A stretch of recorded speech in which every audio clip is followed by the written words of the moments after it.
જળશક્તિ મંત્રી તેમજ ગુજરાત પ્રદેશ ભાજપ પ્રમુખ અને નવસારીના સાંસદ સી.આર. પાટીલના જન્મદિવસ નિમિત્તે તલાવચોરા ખાતે ચીખલી તાલુકા ભાજપ દ્વારા એક રક્તદાન શિબિરનું આયોજન કરવામાં આવ્યું હતું, જેમાં મોટી સંખ્યામાં લોકોએ ઉપસ્થિત રહી રક્તદાન કર્યું હતું. નવસારીના સાંસદ અને કેન્દ્રીય જળશક્તિ મંત્રી તેમજ ગુજરાત પ્રદેશ ભાજપના પ્રમુખ સી.આર. પાટીલનો રવિવારના દિને જન્મદિવસ હતો. તે નિમિત્તે તેમના જન્મદિવસને ભાજપના કાર્યકરો દ્વારા અલગ રીતે ઉજવવામાં આવ્યો હતો. ત્યારે ચીખલી તાલુકા ભાજપ દ્વારા તલાવચોરા મુકામે જગદીશ્વર મહાદેવ મંદિર ખાતે એક રક્તદાન શિબિરનું આયોજન કરવામાં આવ્યું હતું, જેમાં તાલુકાભરમાંથી મોટી સંખ્યામાં ભાજપના કાર્યકરોએ ઉપસ્થિત રહીને રક્તદાન કર્યું હતું.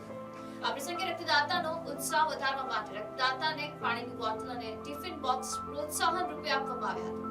આ પ્રસંગે નવસારી જિલ્લા ભાજપ મહામંત્રી અશ્વિન પટેલ, જિલ્લા પંચાયતના માજી પ્રમુખ અમિતા પટેલ, ચીખલી તાલુકા ભાજપ મહામંત્રી સમીર પટેલ, નવસારી જિલ્લા પંચાયતના સભ્ય પરિમલ પટેલ તેમજ ભાજપ અગ્રણી કિશોર પટેલ સહિતના આગેવાનો ઉપસ્થિત રહ્યા હતા.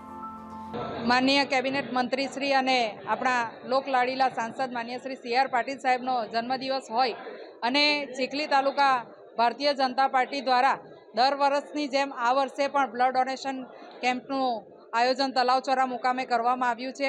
અને આજે અહીં તલાવચોરાની અંદર ઘણા બધા યુવા મિત્રો બ્લડ ડોનેટ કરીને આ સેવાકીય પ્રવૃત્તિમાં ભાગીદાર બની રહ્યા છે. આજે તમામ જે યુવા મિત્રો છે એ પણ માનનીય શ્રી સી.આર. પાટીલ સાહેબને જન્મદિવસની શુભકામના પાઠવી રહ્યા છે.